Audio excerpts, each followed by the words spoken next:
The year was 2247, a time when humanity had finally reached beyond the solar system. After centuries of being alone, Earth had made contact with other intelligent species, forming alliances and sharing knowledge across the galaxy. Among these new connections was the planet Zaria, home to the Zenari, a race of graceful humanoid beings known for their advanced technology and commitment to peace. Andrew Blake, a 20-year-old human student, was one of the few chosen to join an intergalactic exchange program on Zaria. Though he looked ordinary, Andrew had a brilliant mind, especially in alien languages and technology. Despite his success in school, he felt very lonely. The beautiful Zenari capital, with its tall crystal structures and floating gardens, was breathtaking but also alien. Andrew was one of the only humans on the planet, and the cultural differences made it hard for him to connect with the Zenari, who were calm, graceful, and emotionally distant. Every day, Andrew attended lectures at the Zenari University, a huge complex floating above the city, like a shining beacon of knowledge. The lectures were fascinating, covering everything from quantum physics to ancient Zenari history. However, Andrew's social interactions were limited to polite exchanges with his professors and occasional talks with other alien students. As the weeks went by, his loneliness grew. He was filled with wonders of the universe, but he longed for companionship and a sense of belonging. His dreams had shifted from images of stars and alien worlds to restless visions of exploration, hoping to find something or someone to give his life meaning. One evening, after a long day of lectures, Andrew decided to take a walk to clear his mind. He wandered to the outskirts of the capital, where ancient ruins lay scattered across the landscape like forgotten remnants of a past era. The Zenari had long abandoned these ruins, allowing nature to reclaim them. Andrew had always been fascinated by these sites. They stood in stark contrast to the city's futuristic architecture, reminding him that even advanced civilizations have humble beginnings. As he explored the crumbling stone arches and overgrown courtyards, Andrew felt a strange connection to the past, as if the ancient Zenari had left something behind waiting to be discovered. His curiosity led him deeper into the ruins, where he found a narrow passage hidden behind thick, glowing vines. The passage was dark, but Andrew's sense of adventure overcame his caution. He squeezed through and followed the tunnel as it descended deep into the earth. After what felt like forever, the tunnel opened into a vast chamber illuminated by soft blue light from bioluminescent crystals embedded in the walls. In the center stood a pedestal with a small spherical device, clearly of Zenari origin but ancient. Andrew approached it with a mix of awe and caution. The device seemed to hum with energy, its surface etched with intricate symbols that pulsed with light. Unable to resist, Andrew reached out and touched it. Instantly, the chamber was filled with a holographic projection of a Zenari warrior dressed in ancient armor. The warrior's voice, distorted by time, spoke in a language Andrew could barely understand, an ancient Zenari dialect mostly forgotten. The hologram revealed the heart of Zaria, a legendary artifact of immense power that could reshape reality. It had been hidden away centuries ago to protect it from those who would misuse it. The hologram warned of a great enemy, long dormant, who had awakened and sought the heart to bring destruction to the galaxy. Just as the message ended, Andrew heard footsteps behind him. He turned, heart racing, as armored soldiers stormed in with weapons drawn. They were led by a tall, regal Zenari woman with flowing silver hair and piercing violet eyes. She was unmistakably a princess. Her presence commanded both respect and fear. The princess, later named Lyra, looked distressed, her calm demeanor replaced by urgency and desperation. Her guards were tense, scanning the chamber for threats. Andrew realized they were not after him. They were fleeing from something more dangerous. Before he could fully process the situation, the chamber began to tremble. Cracks appeared in the ancient walls, and debris rained down. Andrew knew he had to act quickly. Remembering the teleportation device mentioned in the hologram, he rushed to the pedestal and began to activate it. The soldiers around Lyra tensed, unsure if they could trust the human. But Lyra, sensing Andrew's intentions, nodded to her guards, signaling them to stand down. As the chamber continued to collapse, Andrew activated the device. In a blinding flash of light, they were transported out of the chamber just as the ceiling caved in. When the light faded, Andrew found himself in a lush alien forest, far from the ruins and danger. Lyra and her guards looked around, momentarily disoriented but unharmed. Lyra turned to Andrew, relief and gratitude on her face. "You saved us," she said, her voice melodic and warm. Andrew, still shaken, could only nod. I didn't know what else to do," he stammered. Lyra stepped closer, her eyes softening. "Thank you," she said sincerely, "but we are not safe yet. The enemy pursuing us is relentless, and we must find the heart of Zaria before they do." Despite his fear, Andrew felt a surge of determination. He had stumbled into something much bigger than himself, an adventure that could change the fate of an entire world. For the first time since arriving on Zaria, he felt like he was exactly where he was meant to be. With a nod, he turned to Lyra and said, "Then let's find it." He spoke with a steady voice. Together, with the princess by his side, Andrew Blake began a journey that would take them to the farthest reaches of Zaria and beyond. The teleportation device had whisked Andrew, Princess Lyra, and her guards far from the collapsing ruins, depositing them in the heart of a dense alien forest. The trees towered above them, their glowing leaves casting an eerie light on the ground, while strange creatures flitted between the branches, their soft chittering filling the air. Despite the beauty of their surroundings, there was no time to marvel at the landscape. The threat they had escaped was far from over, and now they were in a race against time. Princess Lyra, her silver hair shimmering in the dim light, quickly assessed their situation. Her guards formed a protective circle around her, their expressions stern and alert. Despite the danger, there was a calm authority about Lyra that immediately put Andrew at ease. She had the demeanor of someone trained for leadership from birth, and it was clear that her guards respected her deeply. "We don't have much time," Lyra said, turning to Andrew. "The teleportation device bought us a little time, but Zark's forces will find us soon. We need to keep moving." Andrew nodded, still processing the events that had just happened. "Zylar is the one after the heart, right?" Lyra's expression darkened at the mention of the name. "Yes, Zylar was once a respected leader in our government, a brilliant strategist and warrior. But his ambitions grew beyond what our peaceful society could tolerate. He believes that the heart of Zaria will give him the power to rule not just our planet, but the entire galaxy. If he obtains it, he could reshape reality itself." Andrew swallowed hard. The thought of someone with such power was terrifying. But why haven't the Zenari done more to stop him? "Surely with your technology." Lyra cut him off, shaking her head.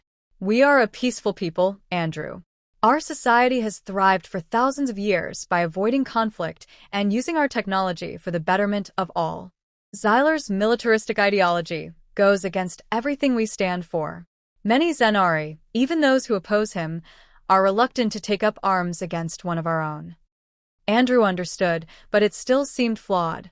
"But if he gets the heart, he'll destroy everything your people have built." Lyra sighed, a weary look crossing her face. "I know, and that's why we have to stop him. But we cannot do it alone. The heart is hidden in the Temple of Eternity, a place few Zenari know how to reach. Fortunately, the hologram you discovered contained the key to finding it." Andrew's mind raced. The hologram had mentioned coordinates and cryptic instructions he had barely understood at the time. But now, with Lyra's guidance, they had a clear goal: to reach the Temple of Eternity before Zylar and his forces did. As they began their journey through the alien forest, Lyra shared more of her knowledge with Andrew. The heart of Zaria was not just a source of power, it was a relic of an ancient Zenari civilization. Long before their society embraced peace, the heart had been created as a last resort, a weapon designed to protect their world from a catastrophic threat that had arisen millennia ago. After that threat was neutralized, the Zenari realized such power was too dangerous to wield, so they sealed it away in the most secure location on their planet, the Temple of Eternity. Only a few knew of its existence, Lyra explained as they navigated the forest, and even fewer knew how to access it. My ancestors entrusted the secret to our royal family, passing it down through generations. But even we were hesitant to use it until now.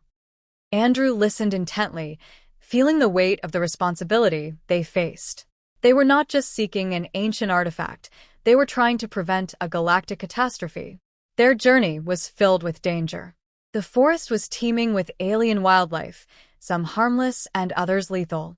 Lyra's guards, trained in combat and survival, expertly guided them through the terrain, but even they were on edge. Andrew did his best to keep up, using his knowledge of Zenari technology to assist whenever possible. As they traveled, Andrew and Lyra grew closer. Despite the seriousness of their mission, they found moments to talk and share stories about their worlds. Andrew learned that Lyra was not just a princess, but also a scholar, with a deep understanding of Zenari history and philosophy. She had been preparing for leadership her entire life, but the recent turmoil forced her to take on responsibilities she never expected.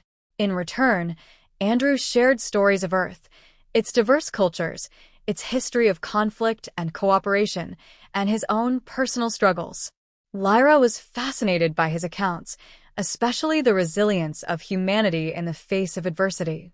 "You are stronger than you give yourself credit for," Lyra said one evening as they rested by a glowing river, the bioluminescence casting an otherworldly light across their camp. "You've adapted to a world completely foreign to you, and now you're helping me protect my people. That takes courage." Andrew blushed at the compliment, not used to such praise. "I'm just doing what anyone would do in my position," he said modestly. Lyra smiled softly. "Perhaps, but not everyone would have the heart to do what is right, even when it's difficult." Their conversation was interrupted by a sudden rustling in the bushes nearby. The guards immediately sprang into action, drawing their weapons and forming a protective barrier around Lyra and Andrew. A tense moment passed as the sound grew louder, and then, with a flash of movement, a massive creature leaped out from the underbrush.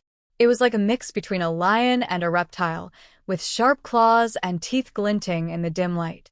The guards quickly engaged the creature with expert precision, but as they fought, another sound echoed through the forest, a distant roar followed by the unmistakable sound of heavy footsteps.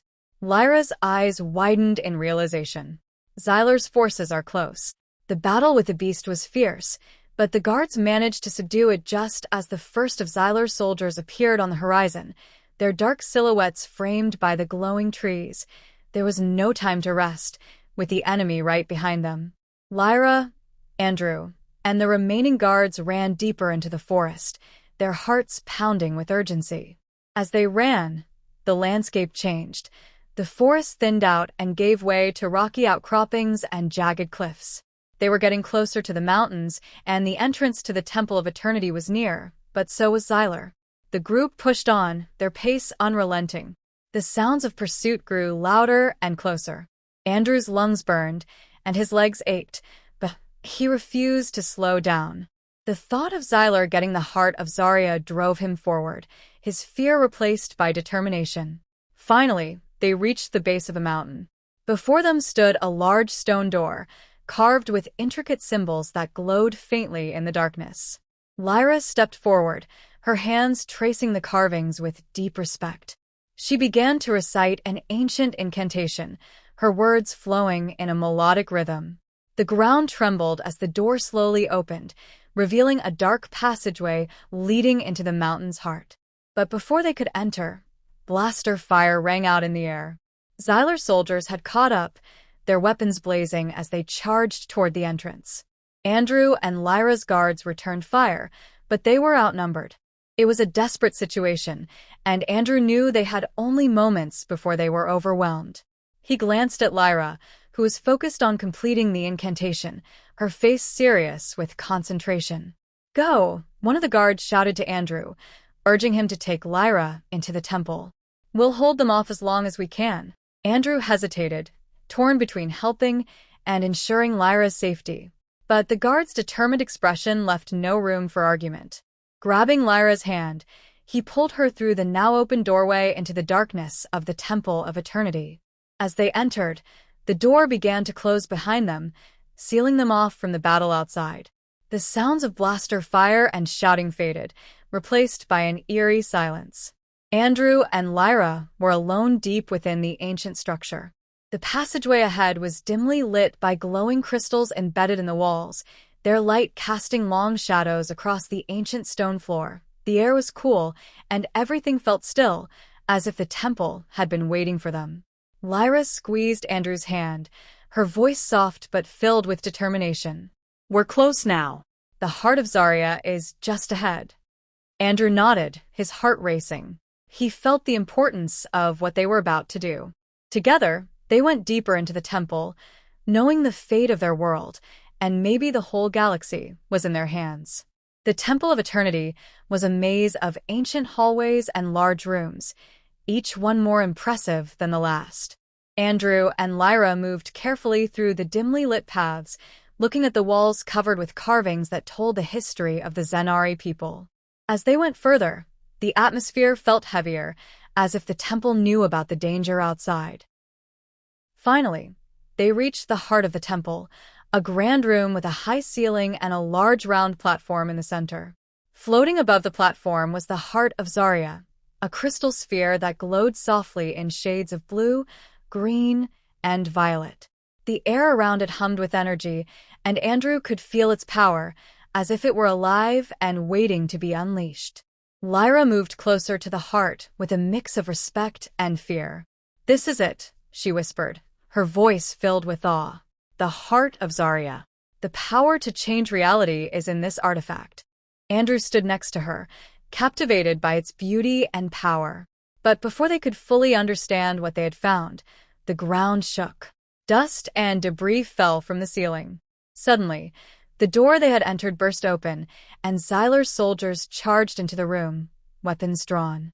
At the front was Zylar himself, a tall figure in dark, fancy armor. His eyes gleamed with a mix of triumph and madness as he looked at the heart of Zaria. "You've led me right to it," Zylar sneered. "Now, the power of the gods will be mine." Lyra stepped forward, putting herself between Zylar and the heart. "I won't let you take it, Zylar," she said firmly. "This power is too dangerous. It must stay sealed." Zylar laughed coldly. "Your naivety is amazing, princess. The Zenari have grown weak, too blinded by peace to see that true power is the only way to ensure our future. With the heart, I will bring order to the galaxy, an order only I can maintain." Andrew's mind raced. They needed to act quickly. They were outnumbered, and Zylar's forces were closing in. He looked at Lyra, whose face was set with determination, and then at the heart, its light pulsing faster as if sensing the tension. "Lyra," Andrew said urgently, "we need to use the heart's power. It's the only way to stop him." Lyra hesitated, uncertainty in her eyes. "But the heart is unstable. Even our ancestors feared its power. If we're not careful, we could destroy everything." Zylar, sensing their hesitation, moved toward them. "It's over, princess. Surrender the heart to me, and maybe I'll spare your lives." Andrew saw no other choice. With Zylar's forces closing in, they had to take the risk. "We don't have a choice," he said, taking Lyra's hand. "We have to try." Lyra nodded, her resolve firm. Together, they reached out and placed their hands on the heart of Zaria. The moment their hands touched, the chamber filled with blinding light, and the air crackled with energy. The heart responded to their touch, its power rushing through them like a wave of electricity. They felt immense power and connection, their thoughts and emotions intertwining, their souls linked by the heart's ancient magic. But with that power came the heavy responsibility of controlling it, making sure it didn't spiral out of control. Zylar, realizing what was happening, roared in anger and lunged at them. But before he could reach the platform, a shock wave of energy burst from the heart, sending him and his soldiers flying back. The force of the blast shook the ground. The whole temple shook, causing the walls to crack and the floor to splinter. As the energy kept building, Andrew and Lyra focused on channeling the power of the heart into something they could control. They felt the heart's incredible potential, the ability to change matter and energy, to bend reality to their will. But they also sensed the danger of losing themselves to the heart's power and unleashing a force that could consume them. Lyra's calm voice echoed in Andrew's mind. "We can do this, Andrew. Together." He nodded, trusting the bond they had formed and the connection that had brought them this far. With shared determination, they directed the heart's energy outward, creating a protective barrier of pure force around them. The barrier pulsed with light, pushing back Zylar and his soldiers, keeping them at bay. Enraged and desperate, Zylar unleashed a flurry of energy blasts at the barrier, but they were harmlessly deflected. The heart's power was too strong for him to overcome. However, Andrew and Lyra knew they couldn't hold the barrier forever. The heart's power was immense but unstable, and they were reaching their limits. They needed to find a way to stop Zylar for good before the heart consumed them. As if sensing their need, the heart revealed its true potential. In a moment of clarity, Andrew and Lyra realized they could use the heart to seal away Zylar's power, making him helpless. It was a risky move that required perfect timing and focus, but it was their only hope. With a silent agreement, they channeled the heart's energy into a single focused beam of light, directing it at Zylar. The beam struck him with the force of a supernova, wrapping him in a blinding halo of energy. Zylar screamed in rage and pain as his power was ripped away, his dark ambitions crumbling. As the light intensified, Zylar began to dissolve, his essence being pulled into the heart, where it would be trapped forever inside the crystal core. The temple shook with the force of the containment. The ancient temple could barely handle the power unleashed inside it. Finally, with one last burst of light, it was over. The room became silent, and the energy disappeared, leaving only the soft glow of the heart of Zaria. Zylar was gone, his threat defeated, and the heart was peaceful once again. Exhausted but relieved, Andrew and Lyra let go of the heart, their connection fading as the artifact returned to its resting state. They collapsed onto the platform, completely drained but knowing their mission was accomplished. As they lay there, catching their breath, the temple's walls began to glow, as if acknowledging their victory. The carvings on the walls shined with a warm golden light, and the air felt calm and peaceful. Lyra turned to Andrew, her eyes filled with gratitude. "We did it," she whispered, her voice shaking with emotion. "We stopped him." Andrew nodded, too tired to speak, but his heart was full of pride and purpose. They had done the impossible, saved a world from destruction, and built a bond that would last forever. But their victory came with a cost. The temple, weakened by the battle, began to collapse. The walls cracked, and the ceiling started falling in. They had to escape quickly. Using the last of their strength, Andrew and Lyra got to their feet and ran toward the exit. The ground shook as the temple crumbled around them, but they could feel the heart's power guiding them to safety. They emerged just as the temple collapsed into rubble, buried beneath the mountain. The heart of Zaria, now dormant again, was safely sealed away from anyone who might misuse its power. Outside, Lyra's remaining guards were waiting, tired but alive. They had held off Zylar's forces long enough for Andrew and Lyra to complete their mission. With Zylar defeated, the enemy soldiers had retreated. The sun was rising, casting a golden light over the alien landscape. It was a new day and a new beginning for Zaria. As Andrew and Lyra stood hand in hand, they knew their journey wasn't over. But whatever challenges came next, they would face them together. The sun slowly rose over the mountains of Zaria, its warm light spreading across the land, promising a new beginning. The battle was over, and the once great Temple of Eternity was now in ruins, its secrets buried. Even with the destruction, a peaceful feeling settled over the land, as if the long nightmare had finally ended. Andrew and Lyra stood on the mountain pass, watching the sunrise. They were tired, worn out, and emotionally drained, but they were alive. The heart of Zaria was safely sealed inside the collapsed temple, no longer a threat to the galaxy. Zylar's ambition had been crushed, and his forces were scattered and defeated. As the golden light bathed the land, Lyra turned to Andrew, her eyes filled with gratitude and something deeper, unspoken. Andrew, she said softly, I don't know how to thank you. You've done more than anyone could have asked. You saved me, my people, and our entire world. Andrew, still processing everything that had happened, shook his head. I didn't do it alone, he replied gently. We did it together. I couldn't have done this without you. They stood in silence for a moment, the connection between them clear. The bond they had formed through shared danger and the heart's power was unlike anything they had ever experienced. It was as if their souls were now linked, their destinies tied together. Finally, Lyra spoke again, her voice serious. We need to return to the capital, she said, her tone taking on a leader's strength. There is much to do. The people need to know Zylar is defeated, and we must start rebuilding. Andrew nodded, though a part of him hesitated. He had grown so close to Lyra and this alien world. Returning to his old life on Earth felt distant. But he knew Lyra was right. The battle was over, but their work had just begun.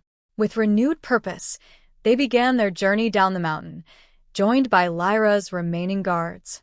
The road back to the capital was long and hard, but they walked with determination, knowing their return would signal a new chapter for Zaria. When they arrived at the capital, they found the city in shock. The people, who had feared the worst, were relieved and amazed to see their princess and her human ally return victorious. Word spread quickly of Zylar's defeat, and soon the streets were filled with cheers and celebrations of their new freedom. Lyra and Andrew were welcomed by the Zenari High Council, the leaders who had tried to keep order during Zylar's rebellion. The council members, once doubtful of Lyra's decision to seek the heart, now praised her for her wisdom and courage. They bowed to her, accepting her as the true leader of Zaria. As Lyra spoke to the council and the people, Andrew stood by her side, a symbol of the alliance between their worlds. She spoke of the challenges they had faced, the sacrifices made, and the hopeful future ahead. She promised to lead with strength and compassion and to ensure that the mistakes of the past would not be repeated. After the formal council meeting, Lyra took Andrew's hand and led him to a private room in the royal palace. The room was decorated with beautiful tapestries and glowing crystals, a calm and peaceful place far from the chaos they had endured. Lyra looked at Andrew, her violet eyes full of emotion. Andrew, she began, her voice trembling, I need to tell you something. During our journey, I realized something about myself and about us. Andrew's heart raced as he listened. He had felt it too, the deep connection between them, but hearing her speak made it real. I've never met anyone like you, Lyra continued. You're brave, kind, and you risked everything to help me and my people. But more than that, I feel something for you. It's more than just friendship or gratitude. It's a connection I can't explain, but I know it's real. Andrew felt a lump in his throat, emotions swirling inside him.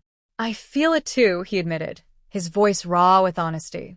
I never expected to find something like this, especially not so far from home. But I can't deny what I feel for you. It's like we were meant to find each other. Lyra stepped closer, still holding his hand. I don't want to lose you, Andrew, she said softly. I know you have a life on Earth, but I'm asking you to stay here with me. We could build something together, a future that unites our worlds and brings hope to our people. Andrew's mind raced. Staying on Zaria, being with Lyra, and helping shape the future of an entire world was both thrilling and terrifying. He had never imagined his life would take this turn, but now, faced with the choice, he couldn't see himself walking away. After a long moment, Andrew made his decision. He squeezed Lyra's hand and looked into her eyes. I'll stay, he said firmly. I'll stay with you, and we'll build that future together. Lyra's face lit up with joy, and she pulled him into a tight embrace. Thank you, she whispered. You don't know how much this means to me, to us. As they stood there, holding each other, they felt the weight of their decision. They were starting a new journey, full of uncertainty, but also hope and possibility. Together, they would forge a new path, one that united their worlds and brought about a new era of peace and understanding. In the months that followed, Andrew and Lyra worked hard to rebuild Zaria. The capital city, once a target of Zylar's ambitions, became a symbol of hope for the entire planet under Lyra's leadership, the Zenari people began to recover from the scars of the conflict, slowly returning to the peace and progress that had defined them for thousands of years. Andrew, now officially known as the Guardian of Zaria, played a key role in this. His knowledge of both human and Zenari cultures helped him bring the two species closer together, building understanding and cooperation. He became a symbol of the alliance between Earth and Zaria, showing how unity could overcome any challenge. As time went on, Andrew and Lyra's relationship grew stronger. They weren't just friends or allies anymore. They were partners in every way.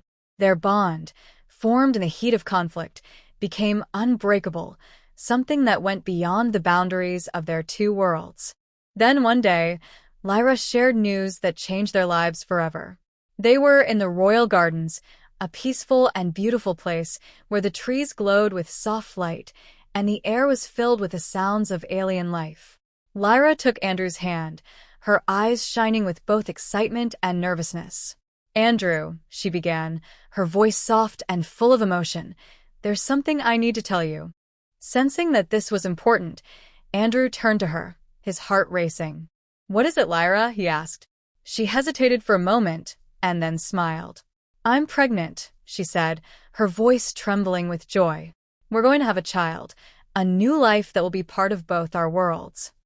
Andrew's breath caught in his throat as his mind raced. A child, a symbol of their love, a union between their species.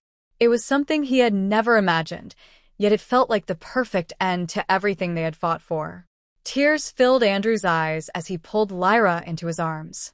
"I can't believe it," he whispered, his voice choked with emotion. "This is everything I've ever wanted." Lyra smiled through her own tears, resting her hand gently on her belly. "It's a new beginning, Andrew, for us, for our people, for our worlds. Our child will be the bridge between Earth and Zaria, the hope for a future where both species can live in peace." News of Lyra's pregnancy spread quickly, and both Earth and Zaria celebrated. The birth of their twins, a boy and a girl, became a symbol of a new era of cooperation and unity. Andrew and Lyra knew that even though they had overcome so much, their journey wasn't over. There would be new challenges, new enemies, and more obstacles to face. But together, they were ready for anything. As they looked at their newborn twins, cradled in their arms, they knew the future was bright. Their children represented not just the union of two worlds, but a new beginning for everyone. Andrew Blake, once an introverted student, had found his true purpose. He wasn't just a hero or a guardian. He was a father, a leader, and a symbol of hope. And as he stood beside Lyra, watching their children grow, he knew their legacy would live on, guiding their worlds toward a future of peace, love, and endless possibilities.